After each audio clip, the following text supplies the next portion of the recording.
नमस्ते। आज के इस खास एक्सप्लेनर में आपका स्वागत है। आज हम जिस चीज़ पर बात करने वाले हैं ना, वो सच में आपके सोचने का नज़रिया बदल सकती है।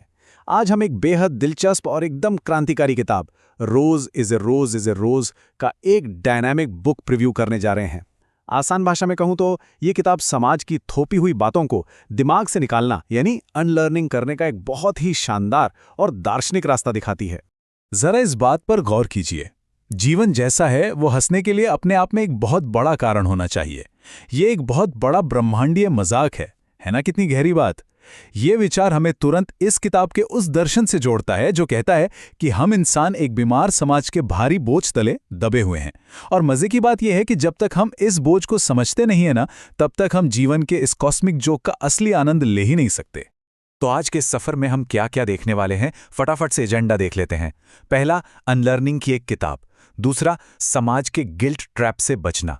तीसरा, असली धर्म जो कि हंसी है। चौथा, फिर से बच्चा बनना। पांचवा, प्यार एक बवंडर के रूप में।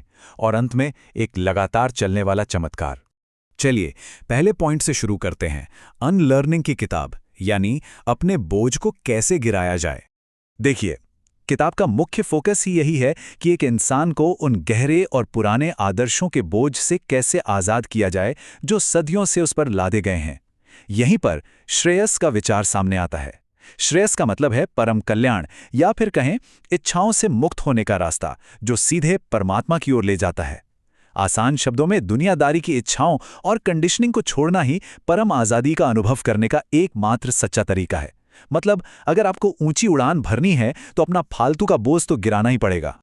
और यही बात हमें हमारे दूसरे पॉइंट पर लाती है, समाज के गिल्ट ट्रैप, यानी अपराध बोध के जाल से बचना, जो कि हमारी सबसे बड़ी समस्या है।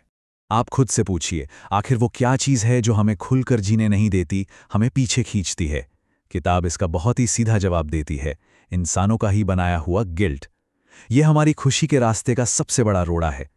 यहाँ अंतरात्मा, जिसे हम कंसाइंस कहते हैं, उसकी एक बिल्कुल नई और चौंकाने वाली परिभाषा मिलती है।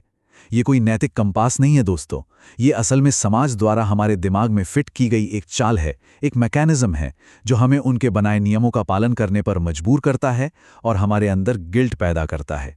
सीधे तौर पर कहें तो ये संस्थाओं का हमें कंट्रोल करने का एक खतरनाक टूल है। अगर हम समाज और प्रकृति की तुलना करें तो फर्क साफ नजर आता है। समाज इंसान का बनाया हुआ है, बहुत छोटा सा है और पूरी तरह से अपराध बोध पर टिका है। दूसरी तरफ प्रकृति प्रकृति ईश्वर की बनाई हुई है, बेहद विशाल है और एकदम प्रामाणिक यानी रियल है। किताब का संदेश यहाँ एकदम साफ है। जब भी समाज और प्रकृति के बीच टकराव हो तो समाज के उन छोटे और बनावटी नियमों को छोड़कर हमेशा प्रकृति की विशालता को चुनिए, चाहे इसके लिए आपको कोई भी कीमत क्यों न चुकानी पड़े। तो भाई, इतने भारी गिल्ट का इलाज क्या है? आइए तीसरे हिस्से की तरफ बढ़ते हैं, असली धर्म, हंसी। अब जब हमने प्रॉब्लम समझ ली है तो इसके बेहद खूबसूरत समाधान की बात करते हैं। गिल्ट से मुक्त होने का प्रोसेस ना बिल्कुल एक चेन रिएक्शन की तरह काम करता है, जैसे डोमिनोज गिरते हैं। जब आप अपराध बोध का वो भारी पत्थर अपने सीने से हटा देते हैं तो सबसे पहले आप कम गिल्टी महसूस करते हैं। इसके तुरंत बाद क्या होता है? आपकी खुशी बढ़ने लगती है। फिर आपके भीतर एक गजब का तालमेल, एक सामंजस्य बैठता है और अंत में आप अपने चारों ओर एक अद्भुत कृपा यानी ग्रेस को महसूस करने लगते हैं। ये सच में खुशी की एक पूरी लहर है जो सिर्फ गिल्ट को छोड़ने से शुरू हो जाती है। इसीलिए किताब में ये कमाल की बात कही गई है, हंसी ही असली धर्म है, बाकी सब सिर्फ तत्वमीमांसा या थ्योरी है। यहाँ समझने वाली सबसे जरूरी बात यह है कि सच्ची और खुली हंसी ना आपके अहंकार को, आपके ईगो को पूरी तरह पिघला देती है। ये अस्तित्व के सारे दरवाजे खोल देती है और जीवन को सचमुच पवित्र बना देती है। अब आते हैं अपने चौथे पड़ाव पर, फिर से बच्चा बनना, यानी एक तरह का स्पिरिचुअल रीबर्थ, आध्यात्मिक पुनर्जन्म। बचपन की उस मासूमियत में वापस लौटना, सच मानिए, दुनिया का सबसे बड़ा चमत्कार हो सकता है। इसे चट्टान और पानी के एक बहुत ही शानदार उदाहरण से समझते हैं। चट्टान हमारे उस भारी अतीत, हमारी बुद्धि और पुराने हो चुके व्यक्तित्व का प्रतीक है, जबकि पानी उस कोमल, ताज़ा और बिल्कुल बच्चों जैसी चेतना का प्रतीक है। किताब समझाती है कि भले ही चट्टान कितनी भी कठोर क्यों ना हो, लंबे समय में पानी हमेशा चट्टान को काट ही देता है। मतलब एक सॉफ्ट और स्वाभाविक चेतना हमेशा कठोर हो चुके अतीत को हरा ही देती है। अब सवाल ये है कि ये आध्यात्मिक रीबर्थ होगा कैसे।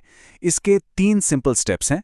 पहला, अपनी फालतू की बुद्धि और समाज के थोपे गए आदर्शों को साइड रख दीजिए। दूसरा, अपने दिमाग को अतीत के शब्दों, विचारों और लेबल से पूरी तरह खाली कर लीजिए। और तीसरा, चीजों की असलियत में गहराई से उतरिए।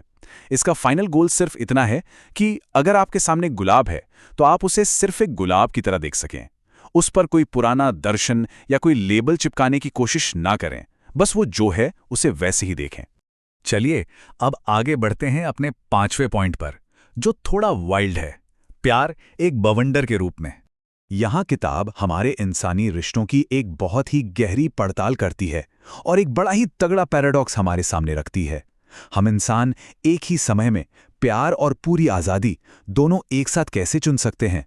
होता क्या ना, अक्सर लोग प्यार के लिए अपनी आज़ादी कुर्बान कर देते हैं या फिर आज़ाद रहने के चक्कर में प्यार से दूर भागते हैं। किताब हमें इसी बात पर सोचने का चैलेंज देती है और इसका जवाब भी किताब बहुत ही बेबाकी से देती है। सुनिए, प्रेम एक जंगली बवंडर है। जिस पल इसे पालतू बनाने या कंट्रोल करने की कोशिश की जाती है, यह उसी पल खत्म हो जाता है।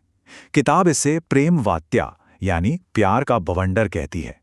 सच्चा कनेक्शन हमेशा प्रकृति की एक अनियंत्रित और पावरफुल ताकत की तरह होना चाहिए। अगर आपने इसे किसी सामाजिक नियम में बांधने या कंट्रोल करने की कोशिश की तो समझ लीजिए इसका सारा जादू वहीं खत्म हो जाएगा।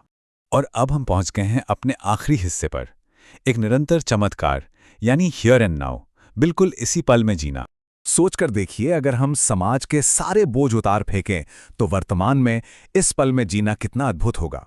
हकीकत का कोई तय रास्ता नहीं होता। इतिहास को भूल जाओ, अपनी कहानी भूल जाओ और हर सुबह की शुरुआत ओस की बूंदों की तरह एकदम ताज़ा करो।